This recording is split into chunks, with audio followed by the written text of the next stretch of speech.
tanan adlaw sang Bernes sa aton nga paghanduraw sang kamatayon ni Kristo para sa kapatawaran sang aton nga mga sala. Gusto ko i-share sa inyo ang pagpamalandong halin sa iyang 7 sayings.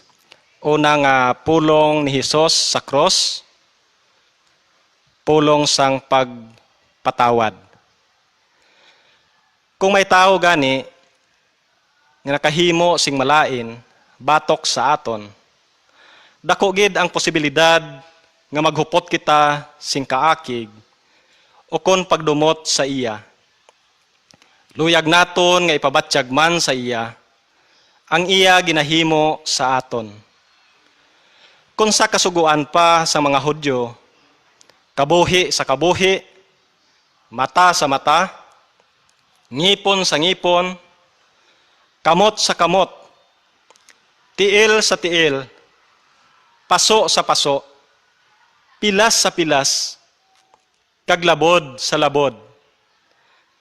Ang bisan sino nga nakasala, pagabalusan sing kasubong sa iya nahimo. Apang baliskad sini ang ginahimo ni Ginoong Hesus sa mga tao nga nakasala sa iya. Samtang gina-eksperyensya niya ang tama kasakit nga pag-antos kag ang tama kapait nga mga pagyaguta sa mga nagaakusar sa iya. Ang una nga nagagwa sa iya baba, pulong sang pagpatawad. Nagasiling siya, Amay, patawara sila, kay wala sila makahibalo sang ila ginahimo. Bag-o gid lamang sa sina nga tion, malangsang ang iya duha ka kamot, kag sang iya mga tiil.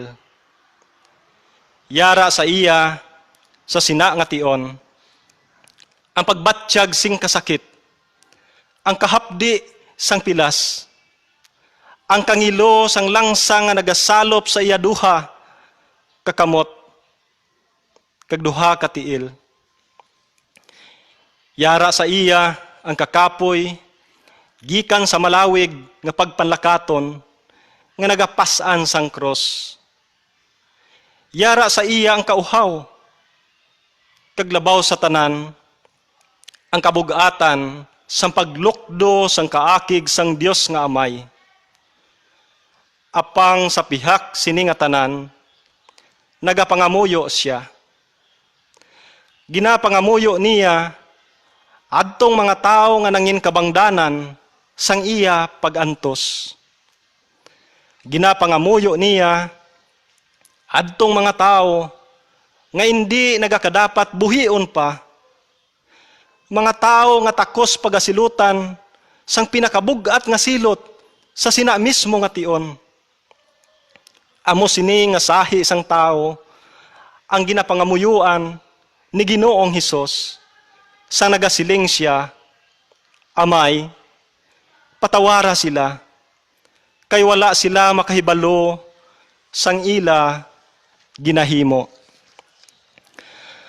Ang pagpahamtang sang silot nga kamatayon paagi sa paglangsang sa krus, isa ka imbensyon sang hunahuna nga napun-an sang kalautan. Ginadisenyo ini sa katuyuan nga ang ginasilutan makabatya gid sing tudo nga pag-antos. Ang unang atikang amo ang pagpatindog sang malaba nga parte sang cross sa duta. Sunod sini, amo ang pagplastar sang malipot nga parte sang cross sa duta. Kag ihigot diri ang duha ka kamot sang sentensyado. Amo man ina nga tion ang pagapos sang iya duha ka tiil. Dayon igalangsang na ang iya mga kamot, una sa tuo, kag dayon sa wala. Pagkatapos sini, amat-amat nga ipasaka ang biktima sa kataason nga isa tubtob duha katapak gikan sa duta. Ginahimo ini paagi sa kalat o kon hagdanan.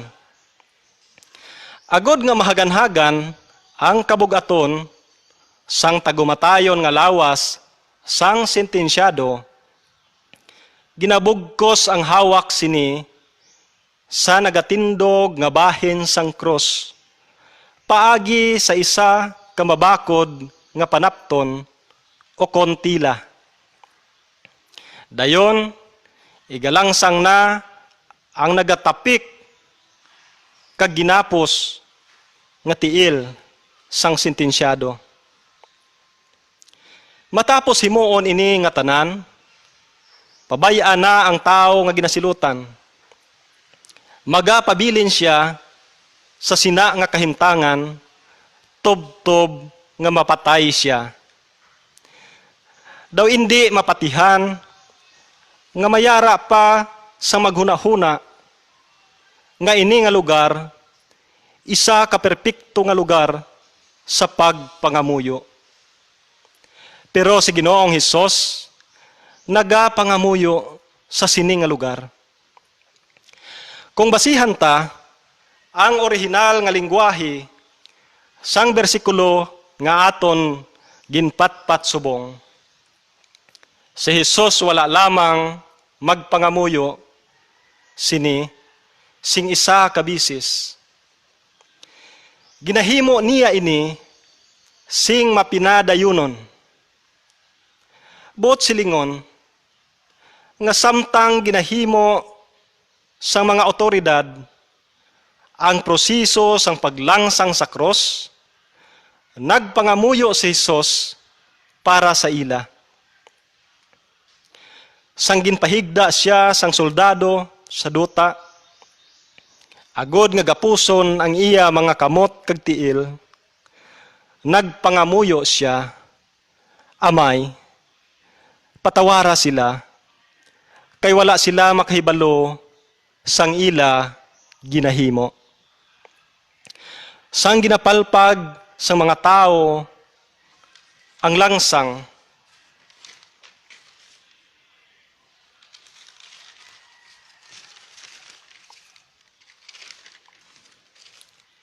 sa iya mga nagakulurog nga kamot kag tiil, nagapangamuyo siya, Amay, patawara sila, kay wala sila makahibalo sang ila ginahimo.